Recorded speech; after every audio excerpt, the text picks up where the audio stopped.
Welcome back to the Health Bridge podcast, where we help women with autoimmune disease reduce flares, rebuild their energy, and reconnect to that deeper wisdom of their bodies so they can stop canceling plans and finally trust themselves to show up fully for their lives. I'm Holly B. I'm a holistic health coach, autoimmune thriver, and someone who has learned that healing isn't just physical, it's also emotional. Last week, I actually shared what healing looked like for me, the bracing, the identity shift, and the moment that I realized that I wasn't actually broken. But what I didn't understand back then, and what I see very clearly now in the women that I work with, is that there is grief woven into chronic illness. Grief for the version of you that had unlimited energy, grief for the loss of spontaneity in your life, grief for the many, many plans that you've had to cancel, grief for the trust that just feels harder to access now. Most women just aren't talking about this aspect of healing with autoimmune. Instead, they force themselves to just push through. They force themselves to stay strong, put on a positive front. But that unprocessed grief, it doesn't disappear. It just lodges itself deeper into the nervous system and into the body. Under the surface, it's quietly fueling inflammation. So if you've ever felt sadness that you couldn't really pinpoint or explain, or anger at your body that you felt guilty for, or fear about the future that you're always stuffing down and pushing down because you know that stress is bad for your immune system and your autoimmune condition, I want you to know that you aren't broken. You're probably just grieving. By the end of this episode, you will understand why grief is a biological stressor when it's suppressed, and how to begin releasing it in a way that supports your nervous system instead of overwhelming it. So stick around because we'll be answering the question, could unprocessed grief be one of the missing links in your healing? Let's dive in. So there's something that I didn't understand when I was in the middle of my healing journey. Honestly, I didn't really have language for it at the time. I thought that I was just tired and exhausted, or just frustrated, or maybe even being a little bit dramatic. But what I didn't realize was that underneath all that, I was still grieving. There are lots of ways where grief shows up when you're struggling with an autoimmune condition. You might be grieving for the version of you who had unlimited energy. You could be grieving for that loss of spontaneity, for the body that you used to be able to trust and now you no longer can. You might be grieving for that certainty of your future, that future that you had always assumed was coming your way and now isn't. You might also be grieving the loss of the identity that you had before your diagnosis. Most women never talk about this part of autoimmune disease because we're told to stay positive, right? To reduce stress, to be grateful. While those three things have been an important part of my healing journey, and doing all of these things are very important in healing, we have to learn to recognize when we're putting lipstick on a pig and crossing over into toxic positivity, which actually puts more stress on the system instead of relieving it. So, in my journey, there were days when I felt this like overwhelming sadness or like loss of hope that didn't totally make sense to me. You know, I had supportive people around me. I was doing all the right things. I just felt like underneath all of that, there was this quiet, low level ache that I couldn't figure out how to get out of. I would feel these things when I was saying no and canceling plans with friends when my heart just wanted to say yes and I wanted to have all these experiences.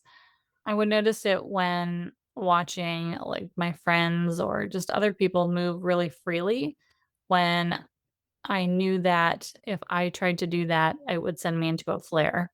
I mean, normal things like going for a nice hike or going on a bike ride, right?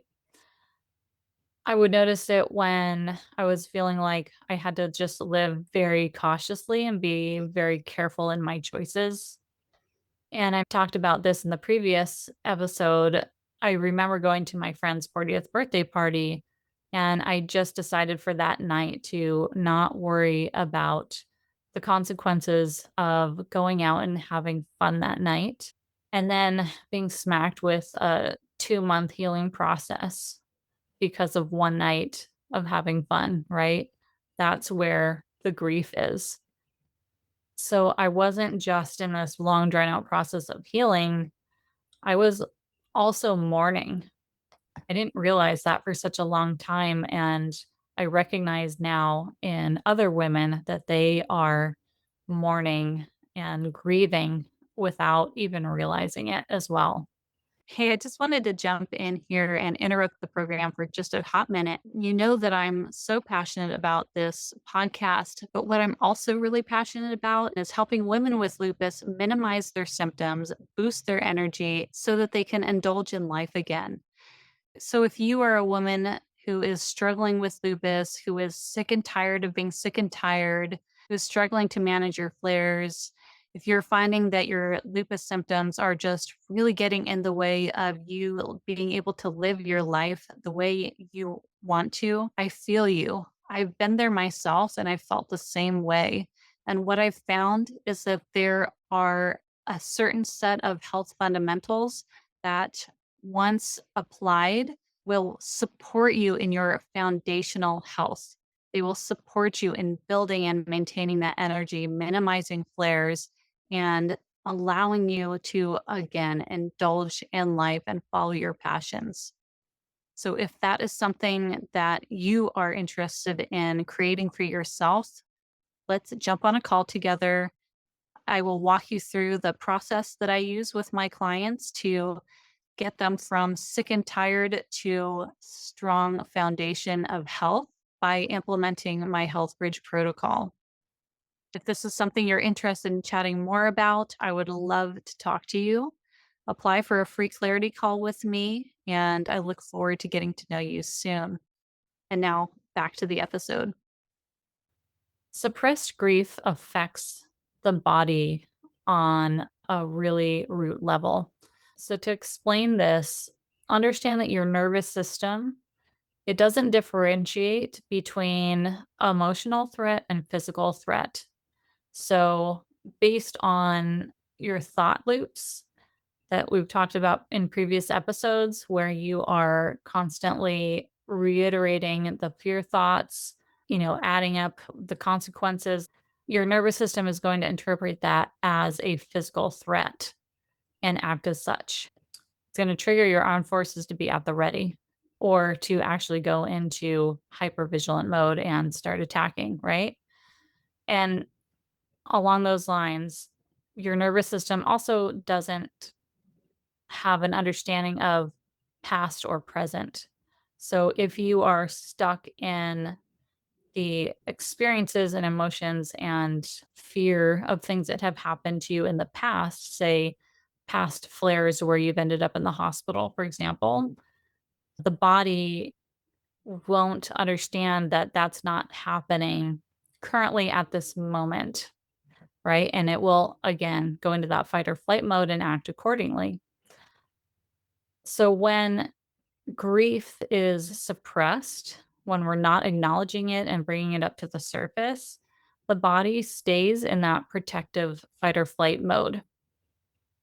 And when you're in that fight or flight mode, like I said, it's readying the troops, right? So it's elevating your stress hormones within the body and that chronic stress signaling that causes an inflammatory cascade throughout the body. So if you are stuck just constantly telling yourself, like, don't feel this, just push through this, Your body is interpreting that as, hey, we're not safe. Hey, we got to be hypervigilant here. Hey, we got to stay at the ready. There's a threat around. With autoimmune disease, your immune system is already in a hypervigilant state. And that emotional suppression of the grief, it reinforces that hypervigilance. So again, it's keeping us on this hamster wheel of symptom management. And I explain all these things not to put anybody in a feeling like they're being blamed for keeping themselves in the cycle. It's about creating awareness because until we are aware of how these things work in the body and until we're aware of the things that we're suppressing, we can't do anything about it. So it's just about creating awareness so that we can learn to shift things and learn to take new steps and new ways of moving forward. So if you aren't sure if you're carrying unprocessed grief, some of the signs that you might look out for are feeling very emotionally flat, like not reacting to things either on a high level or a low level. You're just staying very even keel and unemotional about things. You might find that you're avoiding thinking about the future. You might feel guilty for resting. And you also might be finding ways to distract yourself so that you don't have a lot of mental downtime. Because when you have that mental downtime, it takes you to places that you're not comfortable being. So you might find that you're always watching TV or scrolling or piling extra work on your plate, things like that. You might get irritated really easily, or you might cry unexpectedly, and you probably feel a little bit disconnected from joy.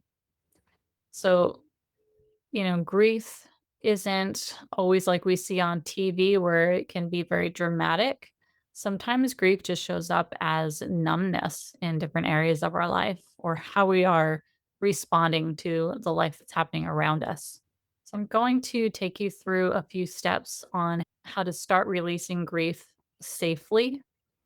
I will say that with a side note of if you have some very traumatic things that have happened to you and you have unprocessed grief around those things, all of that very likely was a trigger to your autoimmune condition. But I would highly, highly suggest that you reach out for some very specific support for that type of grief and trauma processing with a professional who's trained specifically for that. So, if you feel confident that this is something you can start to work through on your own, here are 4 steps that you can use to start releasing that grief in a safe manner. The first step is truly just to name it. Today, I feel grief. Stating it out loud is bringing it to the surface. It's not trying to fix it, it's not trying to reframe it into something positive. It's just the actual acknowledgement that it's sitting there inside of you. Once you've acknowledged it, once you've named it, step number 2 is to take out a journal or a piece of paper and a pen. And I want you to set your timer for 5 minutes. I just want you to free write. I want you to just write down anything that bubbles up for you. This does not need to be complete sentences. You don't need to worry about punctuation. Just write down anything that comes to you. And when that timer goes off, just close that journal or put that paper in a drawer and walk away from that. Having that structured, safe place to acknowledge and move some of these emotions up to the surface signals to your body that we are safe. This is a safe space, a safe container, and now it's safe to walk away from it and leave it to the side for now. Really quick, Holly B here. I just wanted to interrupt the podcast to ask you for a quick favor. Can you take just a moment to like and subscribe to this podcast on whatever platform you are listening in on?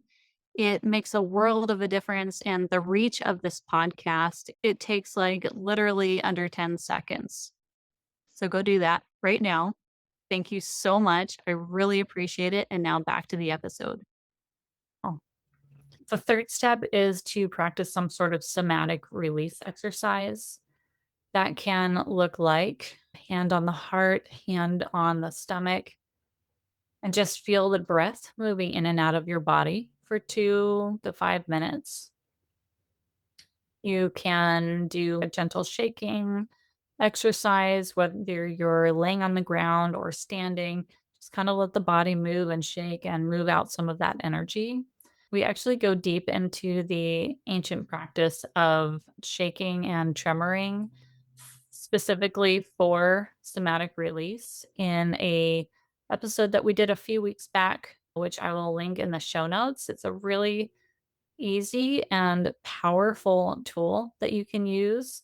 And when you use it regularly, it can be incredibly healing to the nervous system, especially for somebody that's working through stuff like this with autoimmune conditions. So I'll link that in the show notes. I highly recommend that you listen to that next.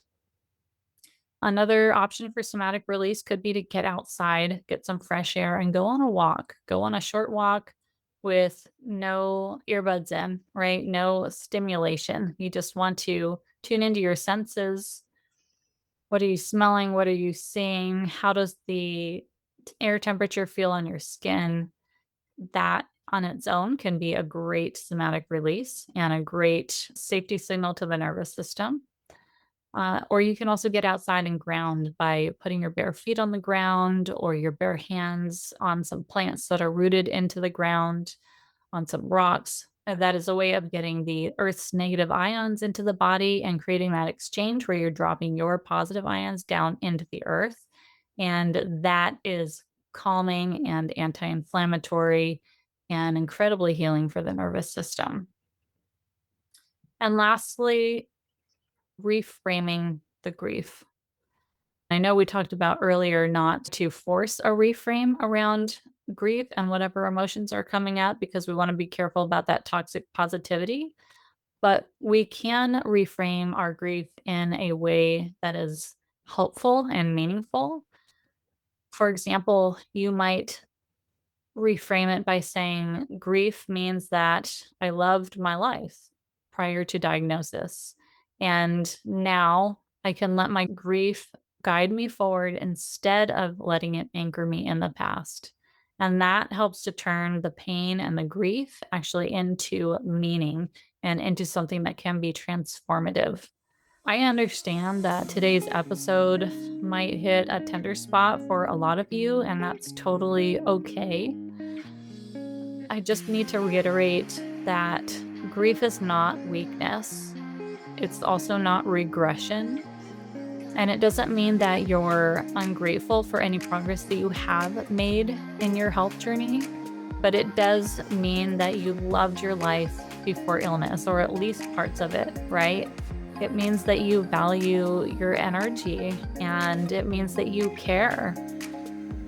And so when grief is acknowledged instead of suppressed, there's something really powerful that can happen. And that is, again, that the nervous system softens, that constant bracing of what's next, that starts to decrease.